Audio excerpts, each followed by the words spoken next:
आपण मैंने जानी भारत को सशक्त भारत में परिणत कर स्वप्न जो 2047 सुधा रखा जाइए तार एक प्रमुख भूमिका ग्रहण कर आई गट कर्मयोगी रे जो कर्मचारी मान ट्रेनिंग दिज्व तेणु आपण मैंने जदि सरकारी कर्मचारी होती सेंट्रल गवर्नमेंट हूँ बा स्टेट गवर्नमेंट हूँ बा एचआरएम साइड जो मैंने दरमा पाँच तेणु से आई गट कर्मयोगी भारत में आपण मानक लॉगिन करने पड़ो।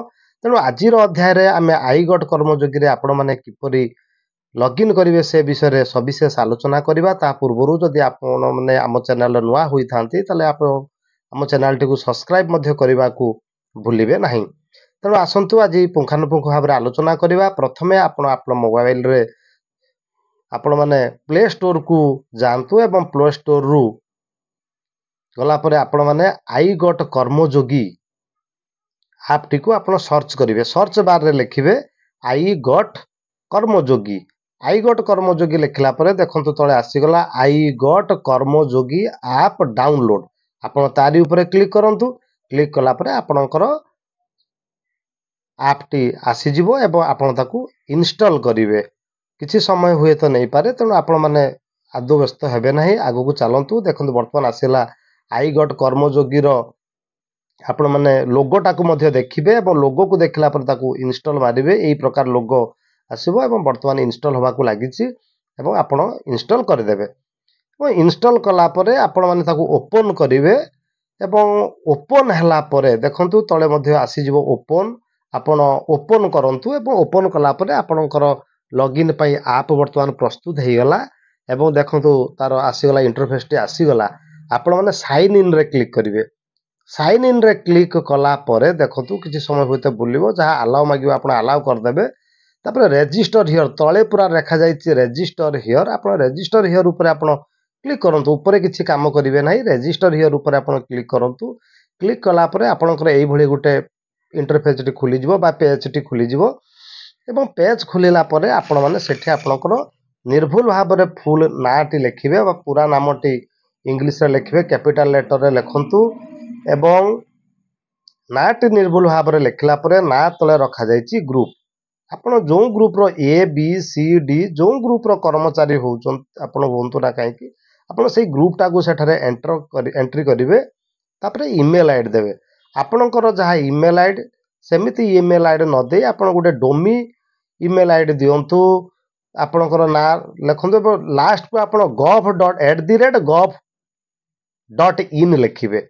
मेल आईडी रे आपण जे कोनोसी तीनोटी अक्षर लिखि दियंतु @gov.in आपण लिखिबे एवं सेंड ओटीपी ऊपर आपण क्लिक करिवे नाही। किछि आवश्यक नाही तार।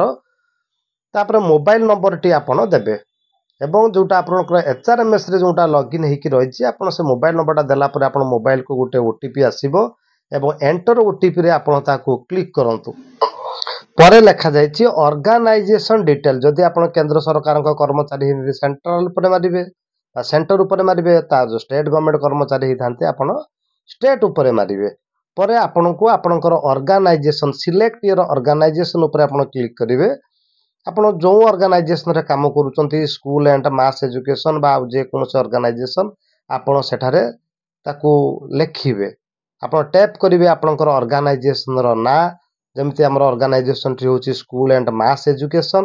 तेणु आम एठारे स्कूल एंड मास एजुकेशन आम एठारे एंट्री करिवा। स्कूल एंड मास एजुकेशन आपण आपनकर ऑर्गेनाइजेशन ना लिखिबे। आपण को ऑर्गेनाइजेशन अंडर रे चाकरी करिसंती तेणु तापरे आपण सर्च बार ऊपर क्लिक करिवे। सर्च ऊपर क्लिक कला परे आपनकर ऑर्गेनाइजेशन टी देखंतु school and mass education department Odisha ता आपे आपे सर्च हे गला एवं सर्च हला परे तळे गुटे टिक चिन्ह रहिछि एवं आपण से टिक चिन्ह ऊपर देखंतु आपण जो कीबोर्ड टी रहिछि कीबोर्ड रे जो टिक चिन्ह रहिछि टिक चिन्ह ऊपर आपण क्लिक कर देबे एवं टिक चिन्ह ऊपर क्लिक करले से ऑटोमेटिकली सेटा फिल अप हे जिवो। तापरे देखंतु आपण को लिखा आइछि दुईटी पॉपअप बॉक्स रहिछि। आपण से पॉपअप बॉक्स दीटा को आपण क्लिक करंतु एवं ताको क्लिक करिवे एवं पॉपअप बॉक्स दीटा को क्लिक कला परे आपणकर साइन अप आसी जिवो एवं आपण साइन अप ऊपर क्लिक करंतु। तो देखंतु आपण पाखो गुटे कांग्रेचुलेशन मेसेज मध्ये आसी जिवो। ତେଣୁ ଆପଣ ଜାଣିବେ ଯେ ମୋର ରେଜିଷ୍ଟର ହେଇଗଲା ଏବଂ କଂଗ୍ରାଚୁଲେସନ୍ ହେଇସାରିଲା ପରେ ଆପଣଙ୍କ ଆଗରେ ଏଇଭଳି ଆଇ ଗଟ୍ କର୍ମଯୋଗୀର ପେଜ୍ଟି ଖୋଲିଯିବ ଏବଂ ପରେ ଆପଣ କୋର୍ସରେ ଜଏନ୍ କରିପାରିବେ।